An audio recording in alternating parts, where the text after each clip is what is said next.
Abroad MBBS പഠിക്കാൻ പോകുന്ന ഭൂരിഭാഗം കുട്ടികളുടെ ആഗ്രഹം MBBS കഴിഞ്ഞ് തിരിച്ച് ഇന്ത്യയിലേക്ക് വന്ന് ഇവിടെ ഒരു ഡോക്ടറായിട്ട് വർക്ക് ചെയ്യാനാണ്. അങ്ങനെ ഇന്ത്യയിൽ ഒരു ഡോക്ടറായിട്ട് വർക്ക് ചെയ്യണമെങ്കിൽ നമ്മളിവിടെ ഒരു എക്സാമിനേഷൻ ക്ലിയർ ചെയ്യണം. അതിൻ്റെ പേരാണ് FMG എക്സാം. ഈ FMG എക്സാം മാറിയിട്ട് ഇപ്പം നെക്സ്റ്റ് എക്സാം ആവുന്നുണ്ട്. നെക്സ്റ്റ് എക്സാം ആവുകയാണെങ്കിൽ നമ്മൾ നെക്സ്റ്റ് എക്സാം ആയിരിക്കും എഴുതേണ്ടി വരും. അപ്പോൾ ഈ FMG എക്സാം നടത്തുന്നത് ഇന്ത്യയുടെ മെഡിക്കൽ റെഗുലേറ്ററി ബോഡി, അതായത് ഇന്ത്യയിലെ ഡോക്ടേഴ്സും ലൈസൻസും കാര്യങ്ങളൊക്കെ കൊടുക്കുന്ന ബോഡി ആയിട്ടുള്ള NMC ആണ്. അപ്പോൾ ഈ NMC 2021 കുറച്ച് ഗൈഡ് ലൈൻസ് കൊണ്ടുവന്നിട്ടുണ്ട്. അതിൻ്റെ പേരാണ് NMC ഗൈഡ് ലൈൻസ്. അപ്പോൾ ഈ NMC ഗൈഡ് ലൈൻസ് കംപ്ലീറ്റ്ലി പാലിക്കുന്ന ഒരു യൂണിവേഴ്സിറ്റിയിൽ നമ്മൾ പഠിച്ചാൽ മാത്രമേ ഇന്ത്യയിൽ ഒരു ഡോക്ടറായിട്ട് വർക്ക് ചെയ്യാനുള്ള ലൈസൻസ് നമുക്കിവിടെ കിട്ടുള്ളൂ. അപ്പോൾ നമ്മളിന്ന് പറയാൻ പോകുന്നത് ഈ NMC ഗൈഡ് ലൈൻസ് എന്താണെന്നും NMC ഗൈഡ് ലൈൻസിൽ എന്തൊക്കെ കാര്യങ്ങളാണ് പറഞ്ഞിട്ടുള്ളത് എന്നുള്ളതാണ്. അപ്പോൾ നമുക്ക് ഈ NMC ഗൈഡ് ലൈൻസിനെ 3 ആയിട്ട് സ്പ്ലിറ്റ് ചെയ്യാം. അതായത് NMC ഗൈഡ് ലൈൻസിന് ശരിക്കും പറഞ്ഞേക്കുന്നത് നമ്മൾ ഇൻഡിവിജ്വലി പാലിക്കേണ്ട കുറച്ച് ഗൈഡ് ലൈൻസ് ഉണ്ട്. അതായത് സ്റ്റുഡൻറ്റ് പാലിക്കേണ്ട ഗൈഡ് ലൈൻസ്, അതുപോലെ തന്നെ നമ്മൾ ഏത് രാജ്യത്തേക്കാണോ പോകുന്നത് ആ കൺട്രി പാലിക്കേണ്ട കുറച്ച് ഗൈഡ് ലൈൻസ് ഉണ്ട്. അപ്പോൾ ആ ഗൈഡ് ലൈൻസ് ആണ് അടുത്തുള്ളത്. മൂന്നാമതായിട്ടുള്ള ഗൈഡ് ലൈൻസ് എന്ന് പറഞ്ഞു കഴിഞ്ഞാൽ നമ്മൾ ഏത് യൂണിവേഴ്സിറ്റിയിലാണോ പോകുന്നത് ആ യൂണിവേഴ്സിറ്റി പാലിക്കേണ്ട ഗൈഡ് ലൈൻസ് ആണ്. ഒന്നാമത്തെ കാര്യം സ്റ്റുഡൻറ്റ് പാലിക്കേണ്ട ഗൈഡ് ലൈൻ എന്താണെന്നുള്ളതാണ്. അപ്പോൾ സ്റ്റുഡൻറ്റ് പാലിക്കേണ്ട ഗൈഡ് ലൈൻ എന്താണെന്ന് വെച്ച് കഴിഞ്ഞാൽ നീറ്റ് ക്ലിയർ ചെയ്തിട്ട് പോകാന്നുള്ളതാണ്. അതായത് നീറ്റ് ക്ലിയർ ചെയ്തിട്ട് വേണം നമ്മൾ അബ്രോഡ് പോകാൻ.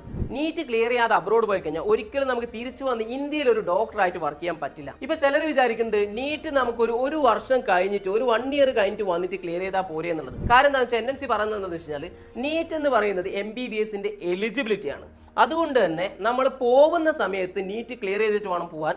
1 വർഷം കഴിഞ്ഞിട്ട് അല്ലെങ്കിൽ 2 വർഷം കഴിഞ്ഞിട്ട് വന്നിട്ട് ക്ലിയർ ചെയ്യുക എന്ന് പറഞ്ഞ പരിപാടി പറ്റില്ല. നമ്മൾ ക്ലിയർ ചെയ്തിട്ട് മാത്രമേ പോകാൻ പറ്റുള്ളൂ എന്നുള്ളതാണ്. ഇത് പ്രത്യേകം ശ്രദ്ധിക്കേണ്ട ഒരു കാര്യം കേട്ടോ. കഴിഞ്ഞ മാസം ഞാൻ ഉസ്ബെക്കിസ്ഥാനിലും കസാഖിസ്ഥാനിലൊക്കെ പോയ സമയത്ത് ചില യൂണിവേഴ്സിറ്റിയിലെ ചില കുട്ടികളോട് സംസാരിച്ചപ്പോൾ അവർ പറഞ്ഞത് അവരുടെ ഏജൻസി പറഞ്ഞിട്ടുണ്ട് 1 വർഷം കഴിഞ്ഞിട്ട് വന്നിട്ട് നീറ്റ് ക്ലിയർ ചെയ്താൽ മതി, ഇപ്പോൾ അഡ്മിഷൻ എടുക്കുക എന്നുള്ള രീതിയിൽ, അതുകൊണ്ട് അഡ്മിഷൻ എടുത്തതാണെന്നുള്ളത്. അങ്ങനെ ഒരു സംഭവം ഇല്ല കേട്ടോ. നീറ്റ് ക്ലിയർ ചെയ്യാതെ ഒരിക്കലും നിങ്ങൾക്ക് പോരുത്. ഇനിയിപ്പോൾ നിങ്ങൾക്ക് അബ്രോഡ് അങ്ങ് സെറ്റിൽ ആവാനാണ് ആഗ്രഹം, ഒരിക്കലും നിങ്ങൾ ഇന്ത്യയിലേക്ക് തിരിച്ചു വരൂല എന്നാണെങ്കിൽ പിന്നെ നീറ്റിൻ്റെ ആവശ്യമില്ല. പക്ഷേ ഞാൻ പറഞ്ഞത് ഒരിക്കലും നിങ്ങൾ റിസ്ക് എടുക്കരുത്. എപ്പോഴും നീറ്റ് ക്ലിയർ ചെയ്തിട്ട് മാത്രം അബ്രോഡ് പോകും. അപ്പോൾ നീറ്റിൻ്റെ കാര്യം ക്ലിയർ ആയെന്ന് വിചാരിക്കുക. അപ്പൊ നിങ്ങൾ പാലിക്കേണ്ട ഒന്നാമത്തെ കാര്യം നീറ്റ് ക്ലിയർ ചെയ്ത് പോകാന്നുള്ളതാണ്. ഇനി സ്റ്റുഡന്റ് പാലിക്കേണ്ട രണ്ടാമത്തെ ഗൈഡ് ലൈൻ എന്താണെന്ന് വെച്ച് കഴിഞ്ഞാൽ 10 വർഷം കൊണ്ട് നമ്മൾ MBBS കംപ്ലീറ്റ് ചെയ്ത് തിരിച്ചു വരണം എന്നുള്ള ഒരു NMCയുടെ റൂൾ ഉണ്ട്.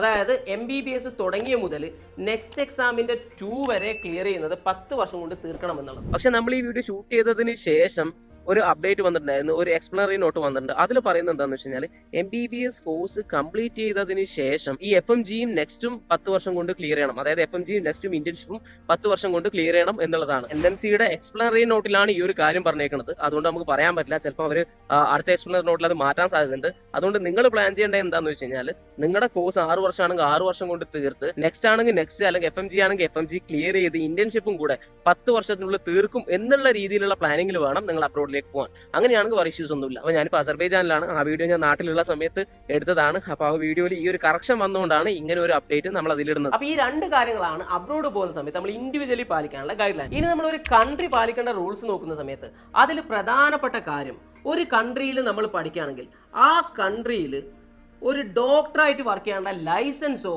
അല്ലെങ്കിൽ ആ കൺട്രിയിൽ ഒരു ഡോക്ടറായിട്ട് വർക്ക് ചെയ്യാനുള്ള രജിസ്ട്രേഷനോ കിട്ടണം. അതായത് നമ്മൾ ഒരു രാജ്യത്ത് MBBS പഠിക്കുകയാണെങ്കിൽ ആ രാജ്യത്ത് ഒരു മെഡിക്കൽ ഡോക്ടറായിട്ട് വർക്ക് ചെയ്യാനുള്ള ലൈസൻസോ രജിസ്ട്രേഷനോ കിട്ടുന്ന രീതിയിലുള്ള ഡിഗ്രി ആയിരിക്കണം നമ്മൾ പഠിക്കണം. സിമ്പിൾ ആയിട്ട് പറഞ്ഞു കഴിഞ്ഞാൽ ഒരു രാജ്യത്ത് നമ്മൾ MBBS പഠിച്ചു കഴിഞ്ഞാൽ ആ രാജ്യത്ത് ഒരു ഡോക്ടറായിട്ട് വർക്ക് ചെയ്യാൻ പറ്റണം, അത്രേ ഉള്ളൂ. ഇനി യൂണിവേഴ്സിറ്റി പാലിക്കുന്ന ഗൈഡ് ലൈൻസ് നോക്കുകയാണെങ്കിൽ അതിൽ പ്രധാനപ്പെട്ട കാര്യം എന്താണെന്ന് വെച്ച് കഴിഞ്ഞാൽ 54 മന്ത്സ് നമുക്ക് മിനിമം കോഴ്സ് ഡ്യൂറേഷൻ ഉണ്ടായിരിക്കണം എന്നുള്ളതാണ്. അതായത് ഇന്ത്യയിൽ 4.5 വർഷമാണുള്ള കോഴ്സ് പ്ലസ് 1 ഇയർ ഇന്റേൺഷിപ്പ് കൂടിയാണ് 5.5 വർഷത്തെ കോഴ്സ് വരുന്നത്. ഇതേപോലെ നമ്മൾ അബ്രോഡ് പഠിക്കുകയാണെങ്കിൽ മിനിമം 4.5 വർഷം നമ്മുടെ കോഴ്സ് ഉണ്ടായിരിക്കും എന്നുള്ളതാണ്. ഇത് യൂണിവേഴ്സിറ്റി പാലിക്കുന്നതാണ്. കാര്യം 4.5 വർഷം കോഴ്സ് ഡ്യൂറേഷൻ ഉള്ള യൂണിവേഴ്സിറ്റി വേണം നിങ്ങൾ അഡ്മിഷൻ എടുക്കാൻ. അതേപോലെ രണ്ടാമത്തെ കാര്യം എന്താണെന്ന് വെച്ച് കഴിഞ്ഞാൽ 12 മാസത്തെ ഇന്റേൺഷിപ്പ് നമ്മൾ പഠിക്കുന്ന രാജ്യത്ത് പഠിക്കുന്ന യൂണിവേഴ്സിറ്റിന്റെ അണ്ടറിൽ ചെയ്യണം.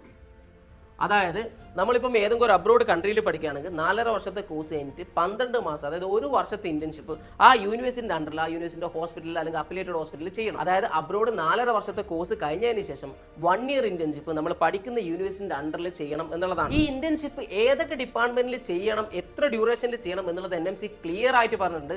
NMCയുടെ ഗൈഡ് ലൈൻസ് കംപ്ലീറ്റ് പറയുന്ന ലിങ്ക് ഞാൻ ഡിസ്ക്രിപ്ഷനിൽ കൊടുക്കുന്നുണ്ട്. ആ ലിങ്ക് വായിച്ചു കഴിഞ്ഞാൽ ഏതൊക്കെ ഡിപ്പാർട്ട്മെന്റിൽ എത്ര മാസത്തോളം ഇന്റേൺഷിപ്പ് ചെയ്യണം എന്നുള്ളത് ക്ലിയർ ആയിട്ട് പറയുന്നുണ്ട്. അപ്പോൾ ഇതാണ് രണ്ടാമത് യൂണിവേഴ്സിറ്റി യൂണിവേഴ്സിറ്റി പാലിക്കേണ്ട NMC ഗൈഡ് ലൈൻ. അപ്പോൾ ഞാൻ ഇന്റേൺഷിപ്പിന്റെ കാര്യം ഇന്ന ഡിപ്പാർട്ട്മെന്റിൽ ഇത്ര മാസം ചെയ്യണം എന്നുള്ളത് നിങ്ങൾ നോക്കണം എന്ന് പറയാൻ കാരണം ചില യൂണിവേഴ്സിറ്റികളിലൊന്നും എല്ലാ ഡിപ്പാർട്ട്മെന്റിലും ഇന്റേൺഷിപ്പ് കിട്ടുന്നില്ല. അപ്പോൾ നിങ്ങൾ അതൊന്ന് ശ്രദ്ധിക്കണം. മൂന്നാമതായിട്ട് യൂണിവേഴ്സിറ്റി പാലിക്കേണ്ട ഗൈഡ് ലൈൻ എന്താണെന്ന് വെച്ച് കഴിഞ്ഞാൽ നമ്മൾ പഠിക്കാൻ ഉദ്ദേശിച്ച യൂണിവേഴ്സിറ്റി WHO ലിസ്റ്റിൽ ഉണ്ടായിരിക്കണം എന്നുള്ളതാണ്. അതായത് വേൾഡ് ഹെൽത്ത് ഓർഗനൈസേഷൻ്റെ ലിസ്റ്റിൽ ഉണ്ടായിരിക്കണം. അപ്പോൾ ഇതെങ്ങനെ ചെക്ക് ചെയ്യാന്ന് വെച്ച് കഴിഞ്ഞാൽ wdoms.org എന്ന് പറഞ്ഞുള്ള ഒരു വെബ്സൈറ്റ് ഉണ്ട്.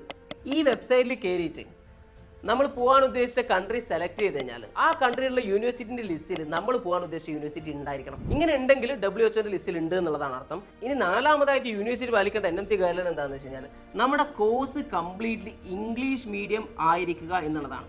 അതായത് കോഴ്സ് 1ാമത്തെ വർഷം മുതൽ 6ാമത്തെ വർഷം വരെ കംപ്ലീറ്റ് ഇംഗ്ലീഷ് മീഡിയം ആയിരിക്കണം. ഇത് ഞാൻ പ്രത്യേകം എടുത്ത് പറയാൻ കാരണം എന്താണെന്ന് വെച്ച് കഴിഞ്ഞാൽ പല രാജ്യങ്ങളിലും ആദ്യത്തെ 3 വർഷം ഇംഗ്ലീഷിലും അടുത്ത 3 വർഷം അവരുടെ നേറ്റീവ് ലാംഗ്വേജിലും ക്ലാസ് എടുക്കുന്നുണ്ട്. അതായത് ബൈലിംഗ്വൽ കോഴ്സുകൾ ഉണ്ടെന്ന് അർത്ഥം. ഈ ബൈലിംഗ്വൽ കോഴ്സുകൾ ഇന്ത്യയിൽ വാലിഡ് അല്ല. നമ്മുടെ കോഴ്സ് കംപ്ലീറ്റ്ലി ഇംഗ്ലീഷിലായിരിക്കണം. ഇതെങ്ങനെ ചെക്ക് ചെയ്യാന്ന് വെച്ച് കഴിഞ്ഞാൽ wdoms.org എന്ന വെബ്സൈറ്റിൽ കയറിയിട്ട് അതിൽ നമ്മുടെ യൂണിവേഴ്സിറ്റി സെലക്ട് ചെയ്ത് കഴിഞ്ഞാൽ മുകളിൽ പ്രോഗ്രാം ഡീറ്റെയിൽസ് ഉണ്ടാവും. അതിൽ ഫോറിൻ പ്രോഗ്രാമിൽ ഏതാണ് ലാംഗ്വേജ് ഓഫ് ഇൻസ്ട്രക്ഷൻ എന്നുള്ളത് നോക്കിയാൽ മതി. 5ാമത് യൂണിവേഴ്സിറ്റി പാലിക്കേണ്ട ഗൈഡ് ലൈൻ എന്താണെന്ന് വെച്ച് കഴിഞ്ഞാൽ ഇന്ത്യയിൽ തിരിച്ചു വന്ന് വർക്ക് ചെയ്യണമെങ്കിൽ നമ്മൾ അബ്രോഡ് ഇത്ര സബ്ജക്റ്റുകൾ പഠിക്കണം എന്നുള്ളത് NMC പറഞ്ഞിട്ടുണ്ട്. അതായത് 19 സബ്ജക്റ്റുകൾ പറഞ്ഞിട്ടുണ്ട്. ഈ 19 സബ്ജക്റ്റുകളും നമ്മുടെ സിലബസിൽ ഉണ്ടായിരിക്കണം. അപ്പോൾ ഇത് ഏതൊക്കെയാണ് സബ്ജക്ട്സ് എന്നുള്ളത് NMC ഗൈഡ് ലൈൻസിന്റെ ഷെഡ്യൂൾ 1ൽ നോക്കിക്കഴിഞ്ഞാൽ നിങ്ങൾക്ക് കാണാൻ പറ്റും. 6ാമത്തെ ഗൈഡ് ലൈൻ എന്താണെന്ന് വെച്ച് കഴിഞ്ഞാൽ നമ്മുടെ എൻ്റയർ കോഴ്സും ഒരു ഇൻസ്റ്റിറ്റ്യൂഷൻ്റെ അണ്ടറിൽ ചെയ്യണം. അതായത് പണ്ടൊക്കെ ആദ്യം ഫസ്റ്റ് ഇയറിൽ അഡ്മിഷൻ എടുത്തിട്ട് നമ്മൾ ആ ഒരു യൂണിവേഴ്സിറ്റി നോക്കി ഇഷ്ടപ്പെട്ടില്ലെങ്കിൽ സെക്കൻഡ് ഇയറിൽ ട്രാൻസ്ഫർ ചെയ്യാനും അവിടുന്ന് ഇഷ്ടപ്പെട്ടില്ല പിന്നെയും ട്രാൻസ്ഫർ ചെയ്യും. ഇങ്ങനെ ട്രാൻസ്ഫർ ചെയ്ത് മാറാറുണ്ടായിരുന്നു. ഇനി മുതൽ അത് പറ്റില്ല. അതായത് കംപ്ലീറ്റ് കോഴ്സും നമ്മൾ ഒരു യൂണിവേഴ്സിറ്റി അണ്ടറിൽ ചെയ്യണം. ട്രാൻസ്ഫർ ചെയ്യാൻ പറ്റില്ല. അപ്പോൾ നിങ്ങൾ ചെയ്യേണ്ട കാര്യം എന്താണെന്ന് വെച്ച് കഴിഞ്ഞാൽ യൂണിവേഴ്സിറ്റി എടുക്കുന്ന സമയത്ത് നല്ല രീതിയിൽ റിസർച്ച് ചെയ്തിട്ട് മാത്രം യൂണിവേഴ്സിറ്റി ചൂസ് ചെയ്യുക. അല്ലെങ്കിൽ പണ്ടത്തെ പോലെ നിങ്ങൾക്ക് ട്രാൻസ്ഫർ ചെയ്ത് മാറാൻ പറ്റില്ല. ഓൾമോസ്റ്റ് യൂണിവേഴ്സിറ്റികളുടെ ഒക്കെ ഡീറ്റെയിൽഡ് വീഡിയോ നമ്മുടെ ചാനലുണ്ട്. അത് കണ്ടു കഴിഞ്ഞാൽ തന്നെ നിങ്ങൾക്ക് ഓൾമോസ്റ്റ് ഒരു ഐഡിയ കിട്ടും. അപ്പോൾ നമ്മൾ നോക്കുന്ന സമയത്ത് ഏറ്റവും കൂടുതൽ യൂണിവേഴ്സിറ്റി പാലിക്കേണ്ട ഗൈഡ് ലൈൻസ് ആണുള്ളത്.